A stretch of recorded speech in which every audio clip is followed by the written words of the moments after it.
So first, let me talk about my faculty role, right? So I have a day job. I work with my 5 partners at Grey Rock Capital, small private equity fund. And what's my role here at Cal?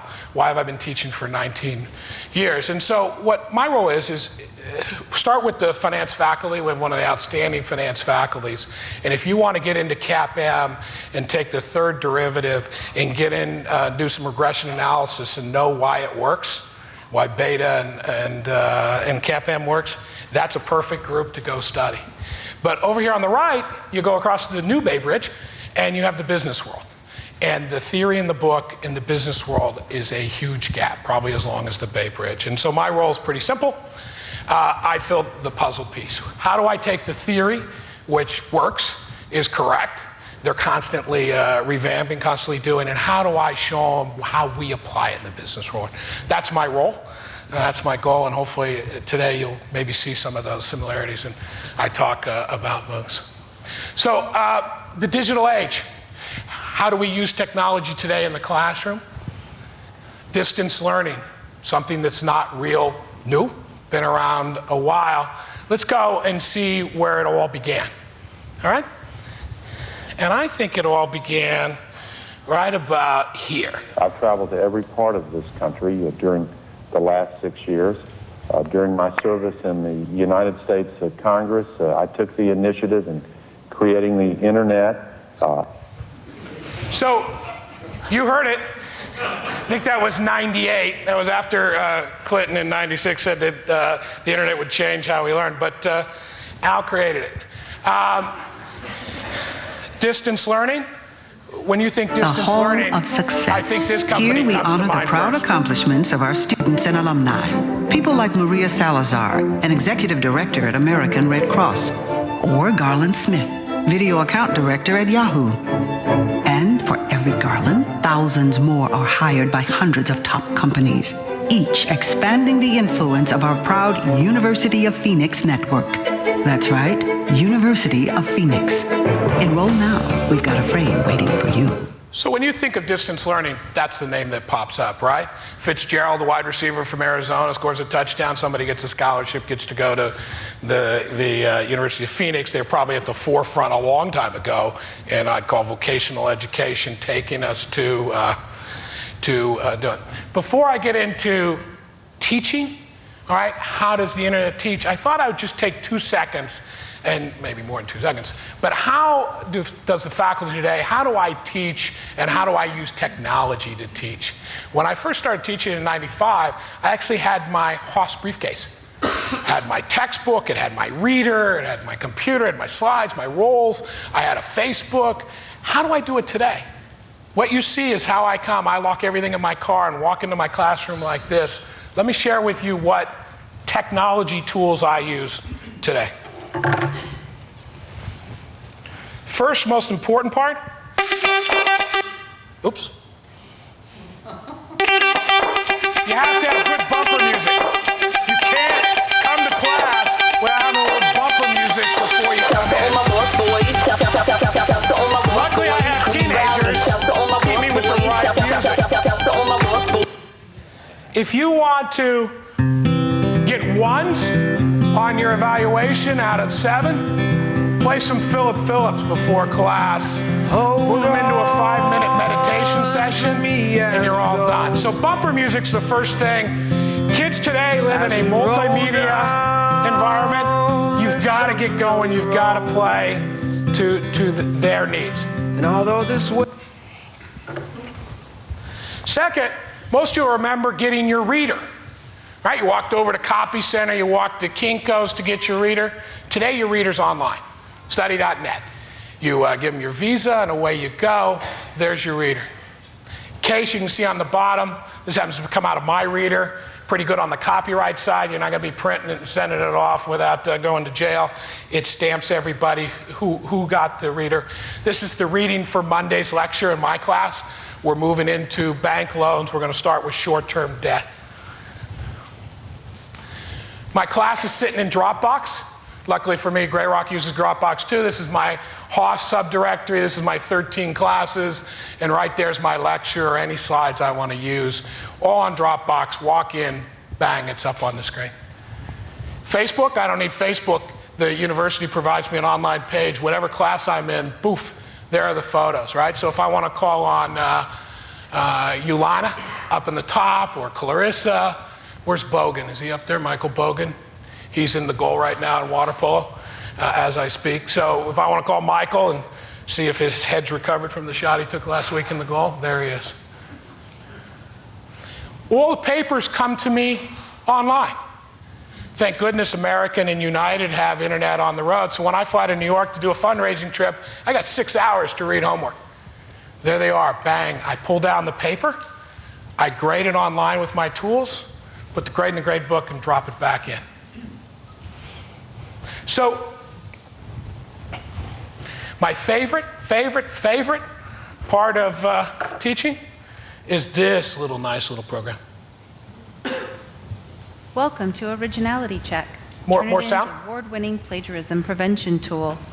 Originality Check ensures original work by checking submitted papers against billions of web pages, millions of student papers, and leading library databases and publications. Instructors can easily access the originality This is not report what mine for a looks like. paper There's a from lot the of course green and inbox, yellow there. I got a little more red when I pull up the which also offers paper. an at-a-glance view of the student's performance on each assignment. The originality report details where within the paper Turnitin found matches to the database searches. Within the document viewer, the instructor can view the paper in its original format. The sources matched to the paper are listed on the right side of the originality report. The sources with the highest percent matches are listed first. These sources are all... All right, you get the sense of what this is about. And by the way, you don't even need to use this. I just have to threaten to use it, and it works just fine.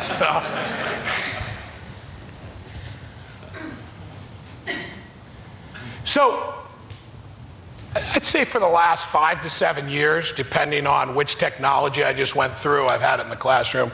You see what I have today. I'm paperless. I come in without a briefcase. But what key factor has changed technology being a tool to technology being the teacher? Right? And I like one of our famous economists, Thomas Friedman. And Thomas says society has reached a hyper-connected state. A hyper-connected state. And by reaching the hyper-connected state, now technology is the teacher, technology is not the tool.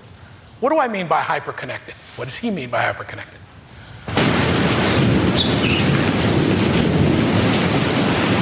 If you think back, right, 5 years ago, tweets, bird sounds, cloud, thunder, rain. 4G, parking spot over at Underhill, right? LinkedIn, locked in, prison. Can you hear me now? Skype, a typo, right? Thank goodness for Word, correct your typo. We have moved from a developing technology to what I would call a hyper-connected world. And I think it's that hyper-connectivity that's resulted in what we have today there. What I'd like to do is I have 45 minutes left now, plus leave enough time for Q&A. I can't take you through every online class and everything that's ever been published, but I've picked a couple, and I want to demonstrate and utilize some of the online tools to show you some of the strengths and some of the weaknesses that online teaching has, and leave you with some thoughts for the future.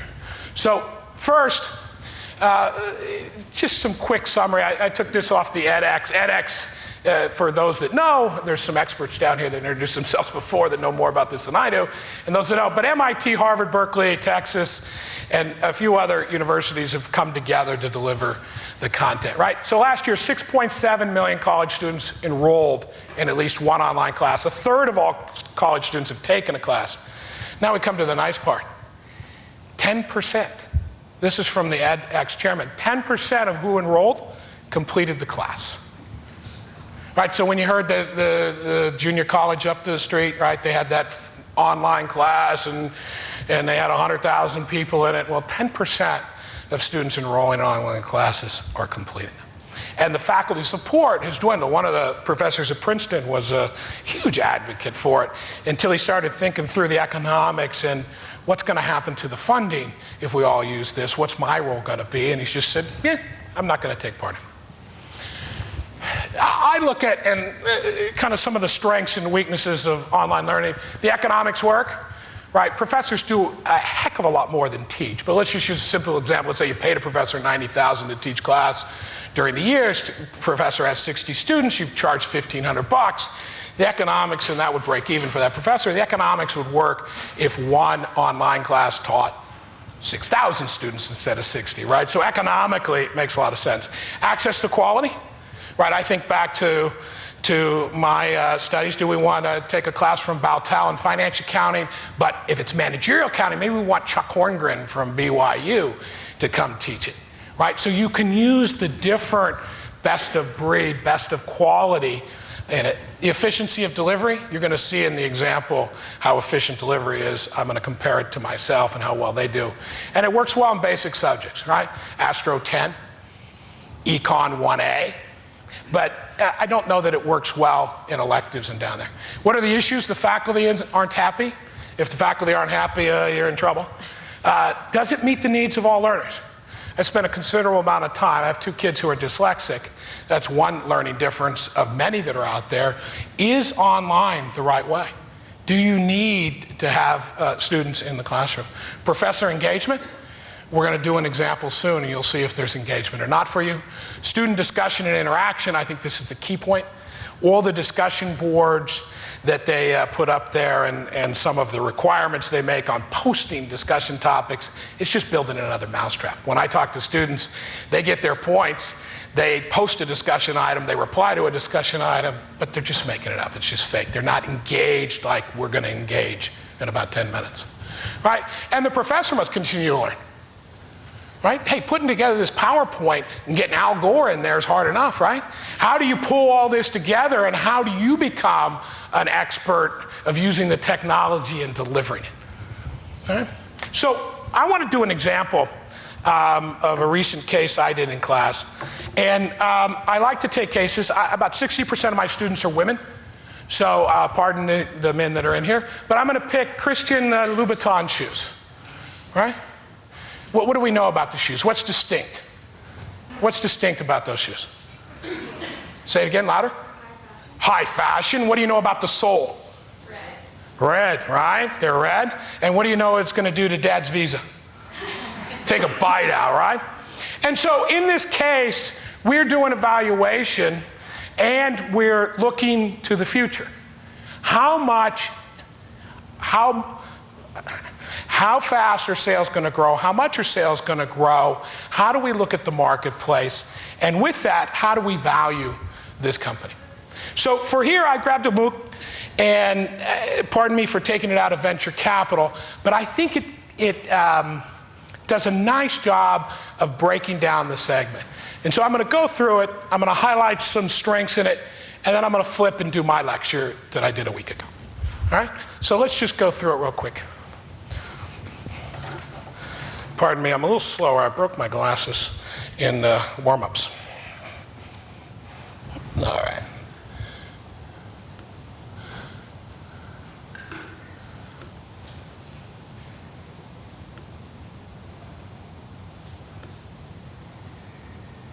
Got some sound? No?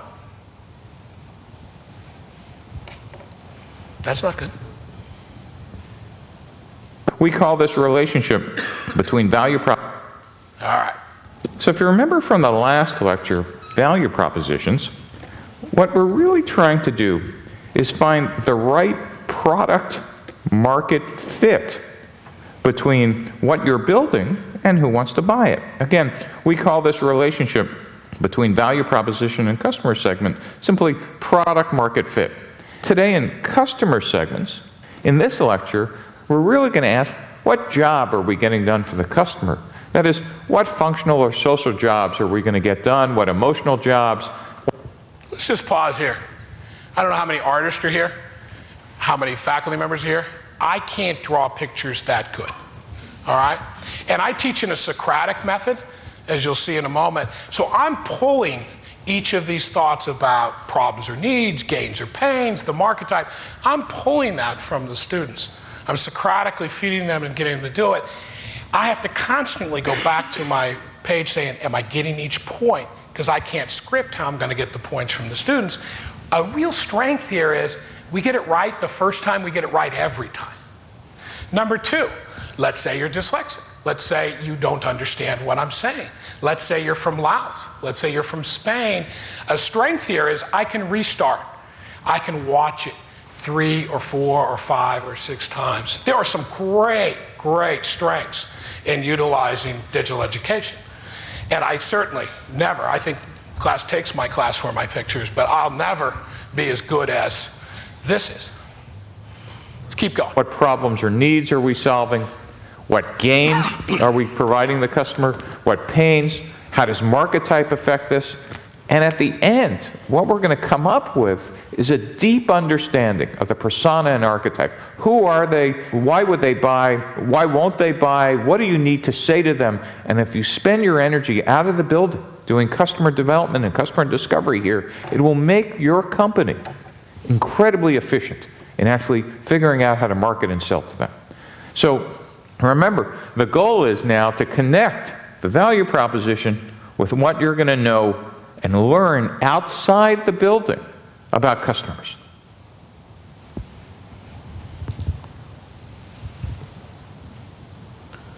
The one thing I liked about that is really stressed going outside the building. We'll talk about that in a second. Now remember, your goal here is to start with a series of hypotheses. That's all you have on day one. If you're a domain expert, maybe you know a little more, but it's okay because you're just kind of guessing here. You start with, well, here's who I think my customers are.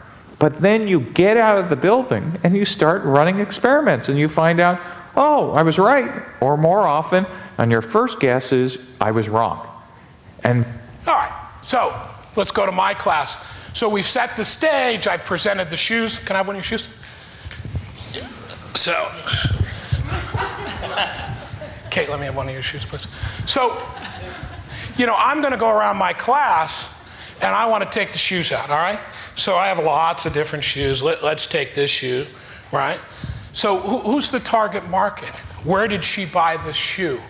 What's the occasion, right? So 30-something, probably has grammar school kids, married, both parents work, right? Where does she shop for the shoe? What's the demographic look like? Where'd you get your shoes? H&M, right? So you are how old? 16. Where else do you shop? The Gap. Who else makes the decision? Do you buy the shoe or does your mom or dad throw the visa up? Does dad make the decision or you make the decision? Yeah, and so we turn to Kathy and say, where'd you get this shoe? Why did you choose this shoe? Right? And then I might go into demand drivers of shoes, right? So let's think about recession. During a recession, the first company I think of being recession resistant is pet food, cats and dogs. People will buy pet food before they'll buy real food. Second thing I think of is makeup, right? You're not going out of the house. I don't care if we have a negative growth in the economy or 10% growth, you're going to put on your makeup. Next, women's shoes. Right, and women's shoes don't grow 5%, 3%, 10%. You think about women's shoe growth as exponential, right? It's squared, it's cubed. They grow at much, much higher rates. And so in class, we would walk around, right? I have my shoes. I would use the examples of the shoes. I would talk through with each of my class participants. There's the professor engagement, right? There I'm able to take props, right? I'm able to get the students engaged and involved. And I'm able to kind of cover almost all the same things that the MOOC covered. And I wanted to lay it out for you, right? An important part of that lecture is always bring your handy wipe. But I wanted to lay it out for you and give you an example so you could get a feel. And I love the online learning. In fact, there are some of my foreign students where I suggest watching that at home. They're not getting it in the classroom when I'm going through it. It complements my lecture. Do I want them to go to a discussion board and get what I just demonstrated? Can they get that on a discussion board? How can we move curriculum to all online, right? Now my tough one. Is this landfill or paper? All right. Let me do one more type of learning and then get into some Q&A and some areas that I think that we want to think about. If I can get into my computer. All right. Where are we? Let's get back to this guy. Let's get back to this guy. We did that. We did that. All right. So let's now talk a little bit about Khan, because I think it's a departure. We have an enormous amount of academies out there. How many are familiar with Khan? Right. And so I assume you're all familiar just like me. My daughter comes home with an equation. I have no idea how I did that in the 6th, 7th grade. I want to sit down and I don't want to look like an idiot when I sit there to help her. So I run upstairs in the office. Dad's got to take a conference call. I'll be right back to help you with your homework, right? And so we move over to the Khan Institute, and a couple things I want you to, they're subtleties, but they're important. So in the first video I showed you, you feel like there's a professor lecturing, right? You feel, now the Khan Academy has a whole different philosophy. They want to feel like they're sitting next to you, Patty. They want you to feel like you're side by side working a homework problem at home. And you should be able to see the difference when I pull it up and work it. I promise not to play it too long. I had to play it last week all the way through, but I won't play it today all the way through. Mixed up things a little bit more. On the left side of the scale, not only do we have these identical unknown masses with mass X, these three blue things, we also have some of the 1 kilogram masses over here. We actually have 2 of them. So now we're going to try to figure out what X is. But before we even like this a little do better that, because I think what I want you to think about is a mathematical equation that can represent what is going on right here. That equates what we have on the left hand here to what we have on the right side of the scale. They can offer a little bit more. It's not up on the grease board. It's not an online class. So let's think about it's what going to we approach have a on the left couple side different here. types of learning styles. Masses with mass X. So you could say that we have 3x over here. We have 3 x's. And then we have 2 masses of 1 kilogram. So in total we have 2 kilograms. So plus 2. So one way to think about it, the total mass on the left-hand side is 3x plus 2. 3 masses with mass X plus 2 kilograms. That's what we have on the left-hand side. Now let's think about what we have on the right-hand side. We just have to count these. We have 1, 2, 3, 4, 5, 6, 7, 8, 9, 10, 11, 12, 13, 14. 14 blocks each have a mass of 1 kilogram. So the total mass right over here is going to be 14 kilograms. So we get, and we see that the scale is balanced. It's not tilting down or upwards. So the scale is... So what are some of the problems here, right? So if you have a rocket scientist in the math area, this is boring. This is pretty bad, this is slow, it's not going to work for me. If you have someone who's slower, you have someone who needs the visual side, this is absolutely perfect. Certainly not one size fits all. Right, and you'll remember we go 3x plus 2 equals 4t minus the 2 on the right, divide through by 3, and then, those are the principles we're doing. So there is a whole host of academies out there by topic. In fact, I had a Janet Yellen special teed up, and then I said, I don't know what kind of audience I have. I don't know if I should get into the whole monetary policy thing, and I already have the Al Gore thing. I don't want to start getting too political. So I skipped it, but you can go into deeper areas. All right. So 2 looks. One is what I would call online class, and one is the academy, the tutoring, the help to there. So for me, I cut that one off. I think and again, this is where I wanted to open it up for some discussion. I wanted to share some thoughts for you. But I think we're at the crossroads. So on the left, we have hyper-connected students, brick and mortar. And I'm going to take another page and tell you a little bit about that. Down the middle, we've got online classes, as we saw at edX. To the right, we kind of have the tutoring and the Khan Academies. Where do we go? How do we get there? What's the right answer?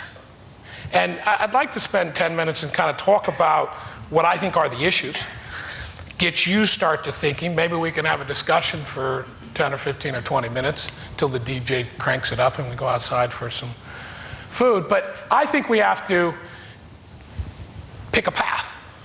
Let's first update you again on my hyper-connected students, right? So today is not 2013, it is 17 AG. Do we know what AG is? It's what? After Google, absolutely. 17 AG, right? Google's been around 17 years. Do you remember the first URL for Google? It was google.stanford.edu. That's where you sys. And we can blame them for this, but when I have a class and I say, how much should that company borrow? It has 2 million in EBITDA. Everyone starts typing away, right? They write, company has $2 million EBITDA, how much debt? And they 10. Well, there's not an answer to that question, right? And we're partially to blame. Where's my friend from Dallas? We're partially to blame because we're preparing for the SAT and the ACTs, and we got a couple are in a bubble. There has to be an answer. And so there's been an answer from K through 18. There has been an answer for my admissions exam. I always have an answer at Wikipedia or AG, so I have an answer. Well, there isn't an answer. And so our super hyper-connected children, or my students, have it. Number two, they love to tweet, text, and Instagram. Right? Everything is instantaneous. I talk in a whole different dialogue. Right? Half the time I got to go to the internet to figure out what my son just texted his friend. I got to get the text dictionary out. We have the Facebooks and blogs, FaceTime. So we have students coming that are pretty hyper connected. So when I look at my graduates today, the class of 2013 that graduated in May out of Haas, and I think about my graduates in '95, and I compare and contrast, we have some holes, so some big holes. They don't have the logical reasoning skill base that we had in the past. And the left side of this sheet is leading us to less and less logic reasoning in the classroom and in the way that we teach. They don't have the ability to verbally debate topics in class. How do they debate? What up? When are you coming? No, don't work. They're doing it in, right, 132 bits and bytes on their tweets. They're doing it in text. Their ability to enter into a conversation is narrowed. They don't have the verbal communication skills to present the argument and do it. Even worse, they can't write it down. So the old days of prose and being able to present why this makes sense, how much should this company borrow, what is its sustainability of cash flow, what are the risks that are affecting the future cash flow, what are the mitigants to those risks and why I think the company's worth that. It is a big gap. And lastly, we're producing students that aren't big on building relationships and networking, right? And they're different kind of relationships. I just saw Jim Weary, who I worked for, was a wonderful mentor at Pricewaterhouse. I had a relationship. We knew who each other were back then. How do you have a relationship when we're having coffee and I'm texting away to 3 other people simultaneously while we're having coffee? What kind of relationship are we building? While I'm lecturing, you're texting someone. While I'm lecturing, I am chatting someone. While I'm lecturing, you're posting an Instagram shot of me because I look funny that day. I broke my glasses or my hair's a mess. So I think that when I put that road up, I think there's some things we need to think about our students today before we even get into the next 2 roads. How should online education be rolled out? This is an issue we need to think about. It's an issue we need to resolve, depending on what you want the society to look like, both in the profit and not-for-profit world, and the government world. Maybe that's what's wrong in Washington. They're texting too much. All right. So a couple of things that I think that we could do soon. It's things that I talk to Erica and Rich about all the time. And I think Kathy whispered in my ear, we just got a gift secured for some of this. Increased business communications curriculum. Right, where are our undergrads focused? I don't think we find this in philosophy. I think the philosophy majors that get into my class that I see are still able to communicate. I think the English majors are. But from a business standpoint, business communications needs to be highlighted and focused on. More logical thinking curriculum, right? When we're doing the debits and credits on a bond, is it all about memorization of the bond, or is it about who's the issuer, how are they issuing, what's the economic impact? Right, we used to just go to the simple FAS 6 or APB 8 and you could say, what's the economic intent of the transaction? That tells me where I should put it. Now you have FAS 181 and it's 40 pages for the most unique transactions, almost going back to basics and going through that logical thinking. What's the economic intent? How would I account it? Might be a good place to go. I think MOOCs are great. I think you need strong GSIs. I think you almost have to double the GSI time. So, you know, in my class, I have an hour and a half a lecture twice a week, 3 hours. My GSI has an hour. If I taught Econ 1A, maybe you get 3 hours online and 2 hours of GSI, or 2 hours online and 3 hours of GSI. There needs to be an arena where the verbal discord and the follow-up to the Blackboard, the online education, occurs. I don't think it's working with discussion groups online today. And I think you got to integrate Khan, and the Blackboard I was using was Udacity, into each class, right? When I started thinking about this and doing more research, I said, geez, I have some holes that I could have been filling if I'd only spent a little bit more time on my class thinking about the online complement to what I'm teaching. And so I think for me, even going through this, I see some areas, especially for my foreign students. I have about 15 foreign students out of 60 in my class. I have some domestic students where English still seems to be a struggle for them. But boy, can they do the math. This type of complement to me, talking for 90 minutes, would be good.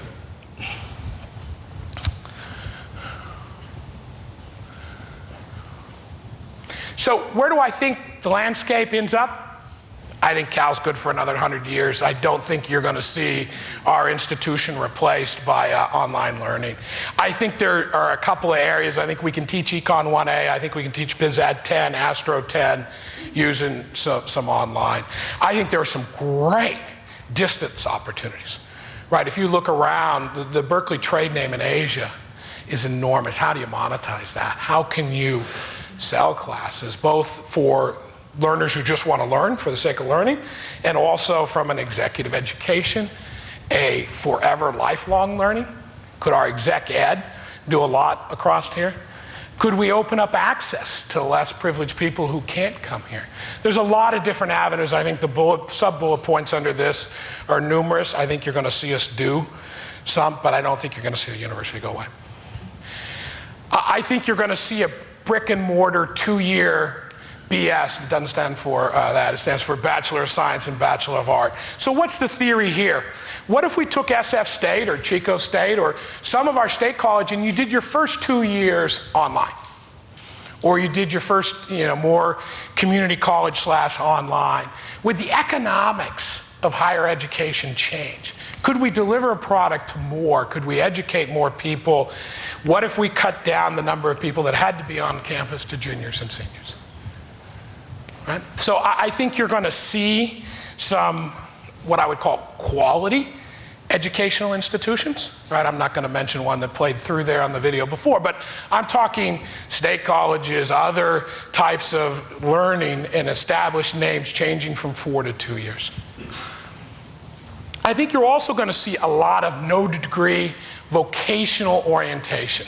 So on Thursday night, Goldman Sachs was here, we have a whole segment of learning outside the classroom. And we utilize our alums and some of our employers to present cases, and we had 30 students participate in this case, narrowed it down to 3 teams of 4, and they present. And we use real live cases. And this case was Solar City. And back in the 90s, in my career, we owned a distance learning company. It taught the cable installer how to install cable. And there was at some time where we also installed not only cable, but they brought your I guess we didn't call it DSL then, maybe it was dial-up, but we went on to DSL, DirecTV came out, and so we provided a distant learning package. And the objective, or the motto, I don't think we ever published it, but we wanted the cable installer to be able to sit in his recliner on Monday night, flip on the Buffalo Bills, Cleveland Browns, pop a Miller, and get through the course. And that was our typical audience. I think you're going to see a lot of online vocational learning. So on Thursday night, I'm sitting next to the CFO, and I said, your biggest issue in growth must be the installers. This company is Solar City. They're rolling across America, and they have a vertical plan. Unlike DirecTV, who third parties out the installation of the satellite dish, they actually have the employees. And when you roll into Tulsa, or you roll into Lubbock, Texas, where do you find the installer and how do you train them? So they use GoPro camps. They throw them on the head of their best installers. They film a whole installation or 2. They slice and dice it. HR comes in. Voila. You have delivery of content, distance learning, online learning. How do I train the Solar City solar panel installer?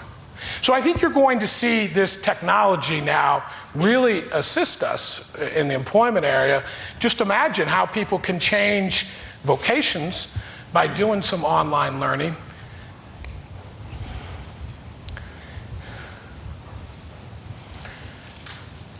Thoughts, questions? My goal was not to get you deep into Khan and every MOOC and econ.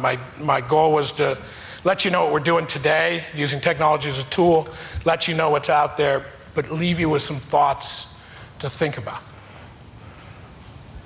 Sure. So you said 10% national succeed in those classes, and yet you're saying you think that a 2-year online first 2 is going to result in bachelor's degrees and of whether science or art.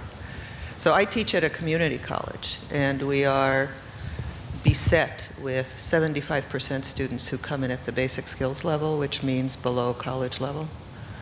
And one of the things that's of course being tried is online courses. And 10%, I don't know what the percentage is with us, but you cited 10, so let's use that. So how's that going to work?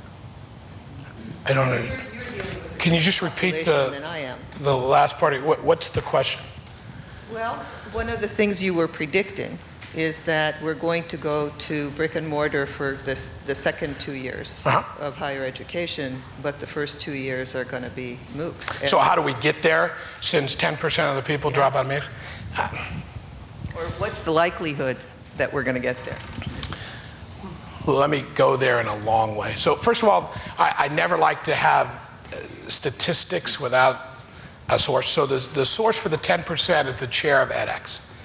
And he didn't say edX specifically, he said 10%. And then so I didn't get a follow-up question when I read his article. So I don't know if it's for him or all, but I believe it.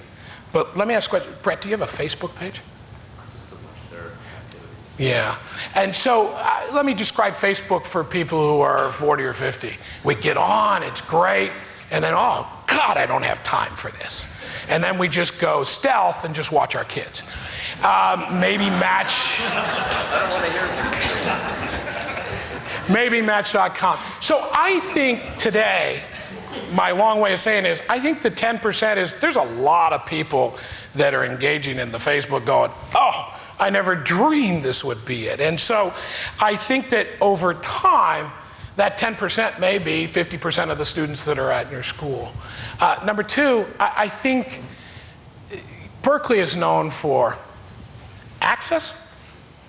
if you look at the freshman class, the number of freshmen whose parents went to college, the number of people and the stories that they tell, we provide unbelievable access to education, public education. Number two, we have the highest quality education in the world. So from an economic viewpoint, I think that the world, the United States of America and the world, will want to educate more and more people, and from an economic cost standpoint, I think we get there. How long it takes us to get there, you know, I think you'll see a lot of progress for a couple of years, and then you'll see a long time till you get adaptation. And so just our experience at Grey Rock and 100 Investments, when we looked at the, you know, change to LASIK surgery. So enormous amount of people get LASIK surgery.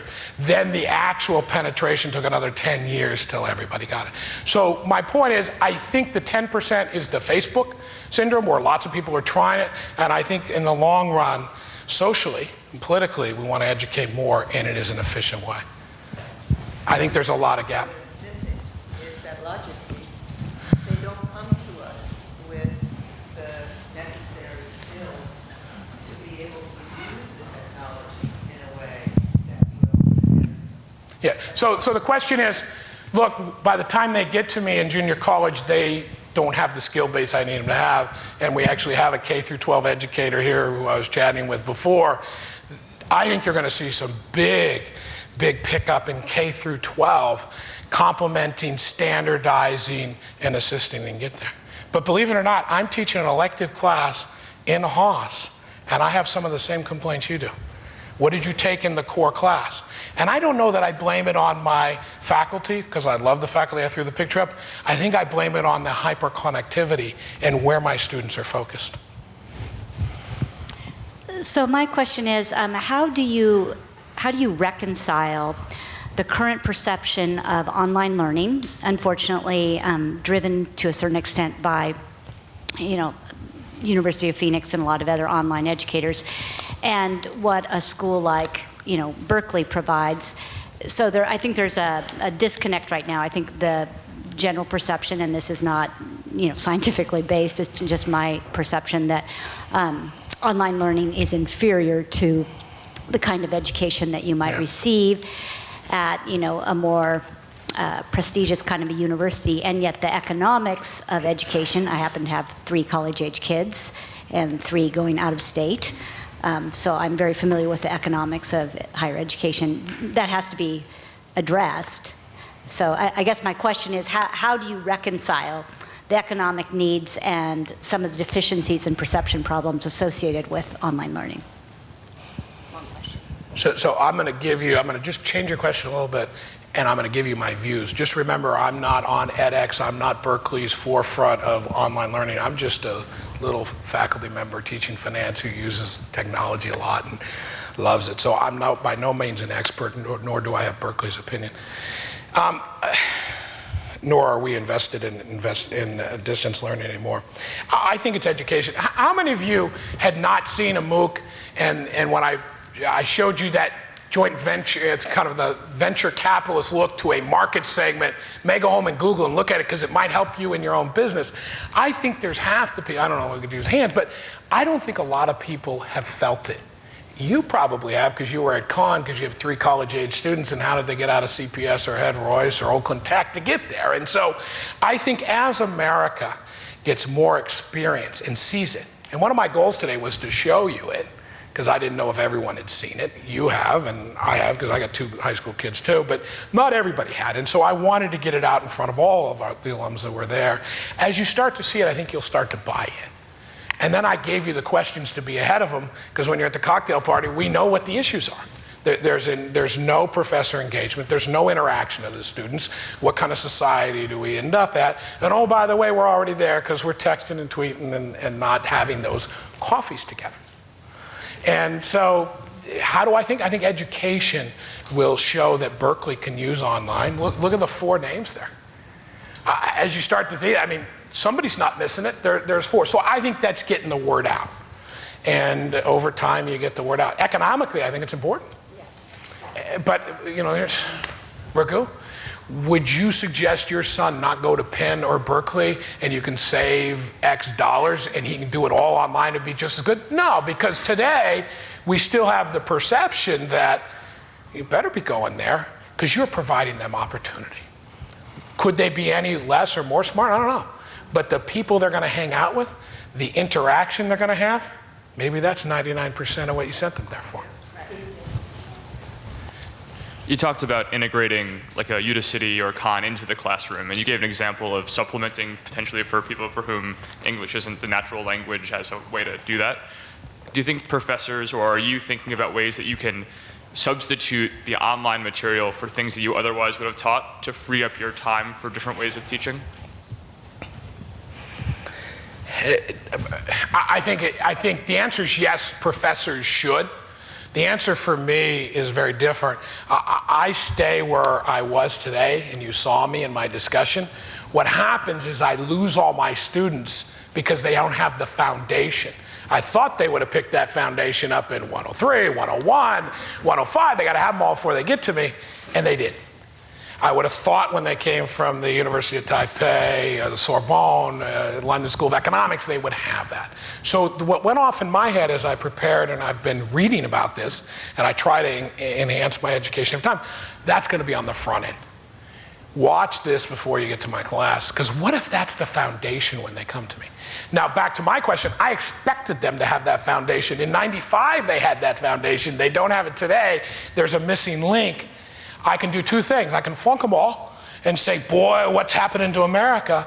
Or I can spend a little more time as a professor and figure out, how do I get it in the classroom? How do I get every kid to leave it to me? That's back to the professors being happy or not. I can assure you not every faculty member takes that approach on this entire wonderful university we have. I've heard some faculty members, boy, the kids are getting dumber. Boy, they don't work hard very much. Well, then I got to motivate them more, and I got to get them to work. And there's two things. Every semester I have 12 assignments. I don't believe in the midterm and the final. 12 assignments. I throw one out because I stunk. How do I know I stunk? They all failed. Steve, you have a question? Yeah. You spoke of some of the shortcomings of, technology, logical reasoning, debate, written expression, lack of relationship building. So how do you see these things getting any better, if not worse? So, look, there's kind of two ways. Let me see if I can do this. You can stand up on a soapbox, right? And you can preach. And I think I earned my right to preach. And let me tell you a story from Wednesday. So I get to read all the assignments. So I scanned through those assignments one morning over my coffee before I taught, and I found two students that knocked the ball out of the park. There was this much difference from the norm. So I walked up to students, I said, hey, your papers look good, what'd you do? Oh, we listened to you. I said, what do you mean you listened to me? He said, well, we had coffee at Strata 3 times and talked about it. And one of the first things I do in lecture is say, let's talk about plagiarism and cheating. When you email it to him, when you look over his shoulder and write it down, that's plagiarism, that's cheating. When you two go to Strata and you talk about Christian shoes, when you talk about Jimmy Choo's shoes, that is learning with each other. And that's relationship building, and that's connection. And so on Wednesday, I pulled them out, and I said, here's the 2 A pluses. Look at what they've done. How did you achieve it? And then I'll tell another story about 2 people who were the odd couple 10 years ago who end up going in business and selling their business for $100 million. So I do it by demonstration, by leading it and pulling it out. I found that when I get up on my pedestal, nobody listens. Right? I have a 12 and 14-year-old. They don't listen to me. They do what I do, but they aren't going to listen to what I tell them to do. And they do what some of the peers do, and they do what some of their mentors do. And so all I do in the classroom is do that. How do I get all of the world to do it? I don't know. I think there's lots of different paths. But it's important. I think it's as important as the other topics that we have. Steve, we're going to go up to the right. Steve, it's great to see you, first of all. Oh, it's good to see you again. What year were you again? 03. 03, God. So I don't know if you covered this. I came in a little bit later. Did I have black hair? And did I actually have hair back then? It's about the same color. So my question is, obviously the student loans have skyrocketed, the cost of education have exceeded the growth in salaries. At what point do you think we're going to see the readjustment where there's going to be consolidation among higher education institutions, or the cost of education will go down to adjust to the new realities? Are any of your kids graduated and moved back home without a job? Yeah, she's got a job now. Look, I think market dynamics look at it, but you were always very analytical and very linear in your thinking and always liked that AG answer. I don't have that answer for you, and I don't think it's going, if you made a calculation, I'd tell you to add 3 to 6 years for the intangible. And we as a society really value higher education, and we value names, except the one down the street, the junior college. But we value going to higher education, and regardless of how economics work, we're still at an emotional standpoint doing that. What's another area? Home ownership, right? What's another area? Well, if you live in LA, it's how hot's your car, right? And so there are many decisions that consumers make in the world that is more emotional than analytical. And so, first of all, I'd never answer the question direct because I don't have the answer, but I think it's going to be longer than we think because of this emotional attachment. You've had your hand up a long time. Yes, this lady over here said her 3 children go out of state, and I have 2 teenagers coming up through the education, and it's highly unlikely that they'll even get into Berkeley. And probably if I applied now, I'm an alum, I might not get in. Oh, I wouldn't get in, but keep going. Right. And I wondered if Cal has any plan to help educate the students of California rather than sending them out of state to find an education elsewhere to expand online. Yeah. So first of all, I'm going to punt that to the new chancellor and let Dirks take that one. So I have no idea. I'm the wrong. I do a lot at the university. I spend a lot of time, most of it focused with students and educating and beliefs, but that's one side I have not looked at. The economics for education, the reason people recruit out of state is because of the boost in tuition. So, I don't know the answer.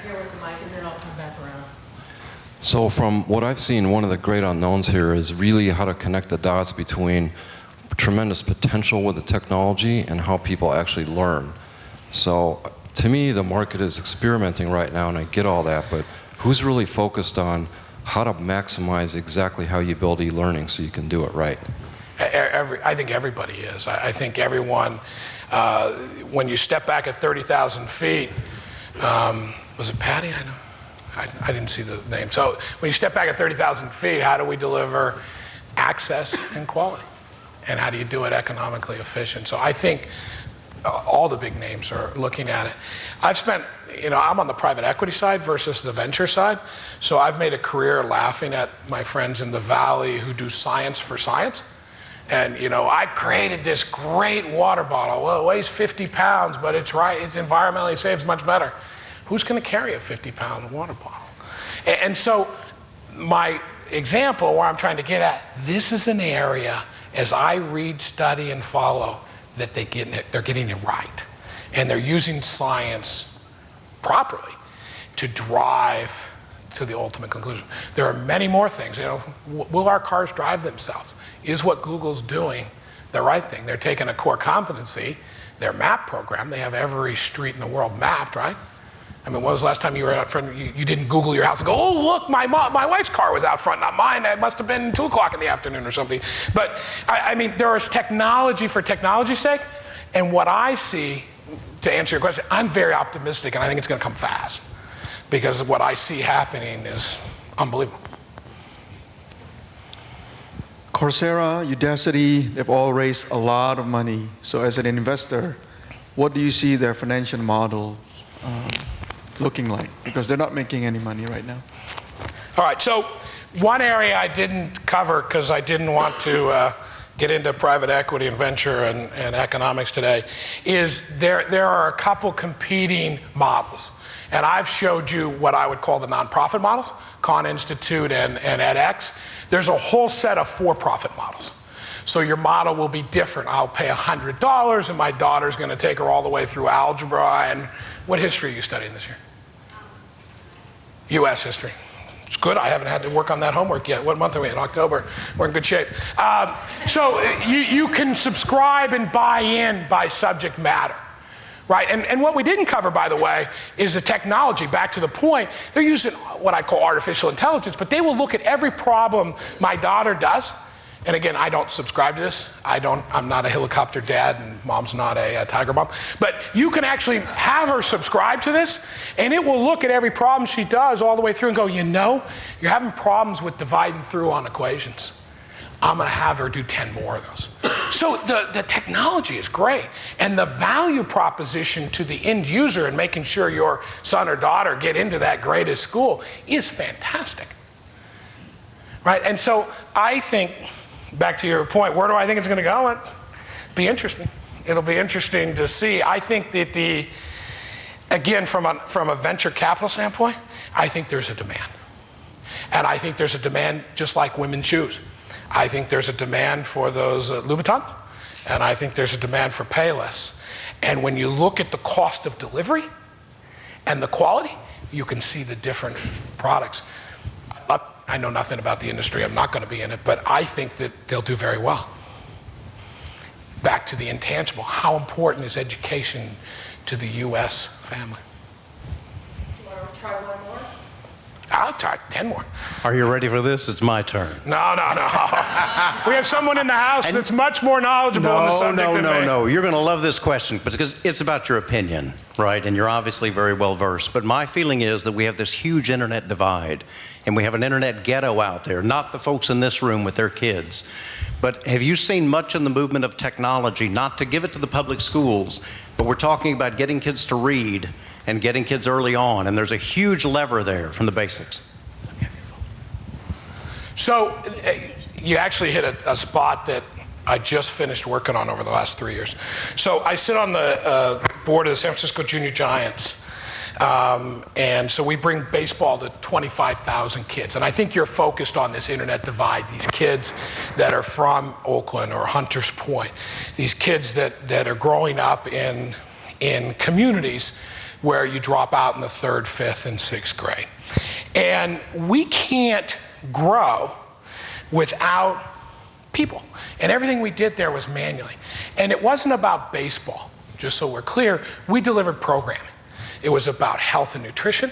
It was about stay in school and read. It was about anti-gang and violence. And we had these binders, and we had this material. And I always wanted to move it to the net. And we just couldn't. 25,000 kids, 2,500 coaches, 4 people to administer. That's a lot of heads. If I can reduce it to 2 people, or I keep it at 4 and serve 100,000 kids, it's great. So we couldn't do it because we couldn't move to the net. 90% of our clients have smartphones. Technology's taken a leap. I didn't have to deliver to the net. I deliver it through here. And so we've moved to the cloud, and we'll take our programming next year out over the net. We were able to sign up 95% of the kids and families this year because they all have this. This is the first thing you get. My daughter's saying, how come all those 10-year-olds have it and I'm 12 and I don't have one yet? But they have it. And they have a plan. So I think there's good hope, and sometimes you have to leapfrog technology. I don't know that you'll ever see the Apple AirBook sitting in the home, but you got this. And if you can deliver it on this, maybe that's how we get home. So I'm optimistic, and it was because of this Junior Giants exercise that I just went through, and thank you to Accenture for delivering the brains for free on a consulting basis that allowed us to do it. But it was a great project, and experiences are what do it, right? And having that experience with that somebody.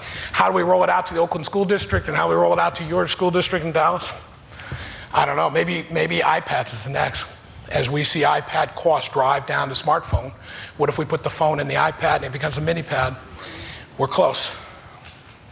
We're going to Dave. Steve, thank you for engaging us in a fascinating topic. And would everyone join me in thanking Steve?